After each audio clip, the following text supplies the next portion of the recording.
Sir advisory जारी की गई है स्कूल में जो बसें चल रही हैं, मैजिक चल रही है, इसको लेके सर क्या-क्या मुख्य जो बिंदु है इस एडवाइज़री के, और सर यदि इसका पालन नहीं होता तो क्या कार्रवाई की जाएगी?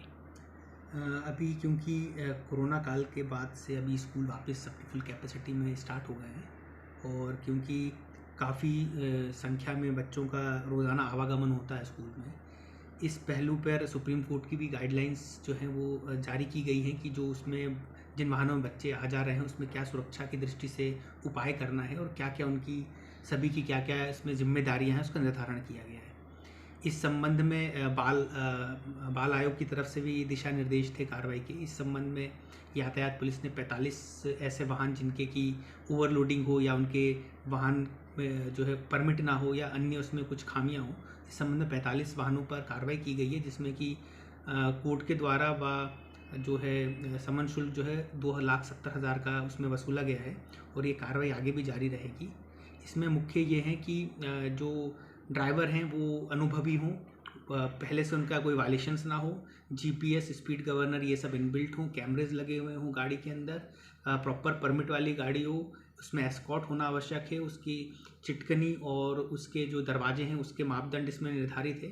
तो यह जो पूरे दिशा निर्देश सुप्रीम कोर्ट द्वारा जारी किए गए हैं, हमारा प्रयास है कि इस एडवाइजरी के माध्यम से ज़्यादा से ज़्यादा स्कूल संचालक, अभिभावकों के संबंध में जानकारी हो, सभी को इसके बारे में जानकारी हो, ताकि इसका अच्छे से अच्छा क्रियान्वयन किया जा सके। सर बात करें चालक परिचालक की वेरिफिकेशन की, तो सर ये कहाँ से वेरिफिकेशन, स्कूल वेरिफिकेशन कराएगा या पुलिस से वो वेरिफिकेशन उस क्षेत्र के जिस थाना क्षेत्र में रहता है सर?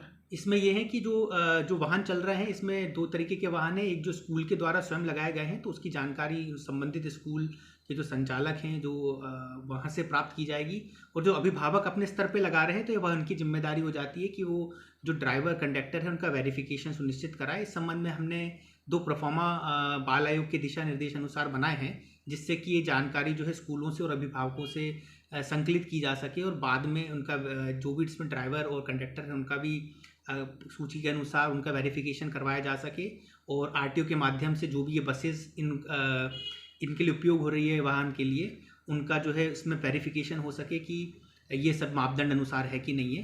तो ये एक काफ़ी विभागों का समन्वय से कार्रवाई होगी, जिसमें कि बाल आयोग के दिशा निर्देश के अंतर्गत सुप्रीम कोर्ट गाइडलाइन के अनुसार, जिसमें कि यातायात पुलिस, आरटीओ तथा अभिभावक एवं स्कूल संचालक जो हैं उनके द्वारा ये एक समन्वय करके कार्रवाई की। सर एक डाटाबेस तैयार किया जाएगा, सर इस डाटाबेस के आधार पर जो है जिनकी जिम्मेदारी सुनिश्चित होगी, तो यदि कुछ गलत होता है तो कौन इसके लिए मुख्य जिम्मेदार माना जाएगा? देखिए डाटाबेस ये बाल आयोग को हमने प्रोफॉर्मर्स भेजे हैं, तो ये उनके स्तर से डीओ और इनके माध्यम से किया जाएगा। इसमें हर किसी विभाग की अपनी अपनी जिम्मेदारियां हैं। अभिभावकों की भी जिम्मेदारी है कि कितने लोग और किस टाइप की वाहन यूज़ कर रहे हैं। जो स्कूल संचालक हैं और टीचर्स हैं उनकी अपनी जिम्मेदारी है, प्रिंसिपल्स की। आरटीओ की जो है वाहन की जो मापदंड है उनकी चेकिंग की है, और यातायात पुलिस की ये है कि अगर इसका उल्लंघन हो रहा है तो उस पर कार्रवाई की जाए। सर अभी तक सर जो कार्रवाई की जा रही है सर, कितने वाहनों पर अभी तक की गई है कार्रवाई, और सर किस तरह की कार्रवाई की गई? इसमें ओवरलोडिंग, परमिट ना होना, मापदंडों का पालन ना करना, इन चीज़ों का पर कार्रवाई की गई है। इसमें 24 जो टोटल 45 प्रकरण बनाए गए हैं, जिसमें से 24 जो है कोर्ट से निराकरण हुए हैं, जिसमें 2,60,000 जो इन पर जुर्माना हुआ है, और जो बाकी 21 हैं उनका जो है यातायात पुलिस द्वारा उनका चालान काटा गया है, जिसमें कि 12,000 का चालान। सर चालानी कार्रवाई की गई है सर, पिछले साल के मुताबिक बात करें, इस बार सर ज़्यादा चालानी कार्रवाई, कितनी चालानी कार्रवाई की गई और सर कितनी कोर्ट चालानी कार्रवाई की गई, और किस तरह से कार्रवाई, कितनी तरह की कार्रवाई जो है इस बार जो कमिश्नरी प्रणाली के बाद बढ़ाई गई है? देखिए ट्रैफिक पुलिस का मुख्य काम जो है वो इन्फोर्समेंट है, और साथ ही साथ में मैनेजमेंट रेगुलेशन है। तो जिस इन्फोर्समेंट है इससे एक जो है लोगों में डेटरेंस का इफेक्ट जाता है, ताकि वो कम से कम नियमों का उल्लंघन करें। इस तारतम्य में लास्ट ईयर क्योंकि कोविड भी था, इसलिए भी अपेक्षाकृत कम चालान रहे।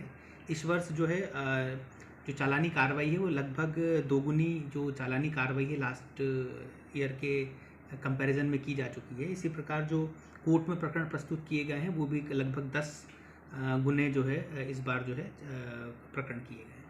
सर किन किन लोगों पर सर कार्रवाई की गई है, और सर कितने की चालानी की जा रही है? देखिए कोर्ट प्रकरण में स्पेसिफिकली हमने सेलेक्ट किया है जो मॉडिफाइड साइलेंसर है, बाइक मॉडिफिकेशन है, शराब पीकर वाहन चलाना हो गया, अव्यस्क द्वारा वाहन चालन हो गया, बिना ड्राइविंग लाइसेंस, जिसको ड्राइविंग लाइसेंस इशू ही नहीं हुआ वो वाहन चला रहे हैं, ओवरलोडिंग कर रहे हैं स्कूल बसों में, अन्य बसों में, नो एंट्री पे गाड़ियाँ, बड़ी गाड़ियाँ आ रही हैं, या अनाधिकृत जेसीबी, डंपर और इत्यादि गाड़ी चल रहे हैं, जिससे कि वाहन दुर्घटना की संभावना बनी रहती है।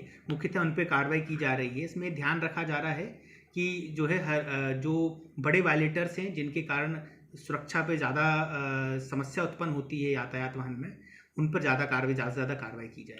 पिछले वर्ष जो है कोर्ट के द्वारा जो चालान पेश किए गए थे उसमें लगभग 10 लाख की जो है पेनल्टी कोर्ट के द्वारा, माननीय कोर्ट के द्वारा की गई थी। इस वर्ष वह राशि जो है अभी इस समय 1 करोड़ से ज़्यादा अभी तक कोर्ट के द्वारा पेनल्टी की गई है। सर ये अभियान कब तक जारी रहेगा? और सर ये जो बड़े वाहन जो सरकारी काम में चल रहे हैं सर, क्या उन पे भी कार्रवाई की जा रही है? जो परमिटेड वाहन है, जो अधिकृत वाहन है, जो कि एसेंशियल सर्विसेज में चल रहे हैं और जिनके पास विधिवत उसकी परमिशन है, उनको अलाउ किया जाता है। अगर किसी के पास विधिवत परमिशन नहीं है, उनका रूट निर्धारित नहीं है और वो जो नो एंट्री के टाइम पे एंटर कर रहे हैं, तो उन पे अवश्य रूप से कार्रवाई की जाएगी। और ये जो कार्रवाई है लगातार जारी रहेगी। ये इसलिए जारी रहेगी क्योंकि हमारा भोपाल शहर की आबादी 25 लाख से ऊपर है, साथ में वाहन की संख्या 20 लाख है और लोगों का प्रतिदिन ऑफिस और बच्चों का स्कूल और अन्य जहां आवागमन रहता है। इस स्थिति में जो अनधिकृत बड़े वाहन होते हैं ये एक दुर्घटना का बहुत बड़ा कारण बनते हैं, इसलिए कार्रवाई निरंतर जारी रखी जाएगी। टोटल सर आंकड़े की बात करें तो अभी तक से कितने लगभग वाहन कार्रवाई कर चुके हैं? लगभग अभी तक 2100 वाहन जो है उनकी जब्ती की जाके न्यायालय प्रस्तुत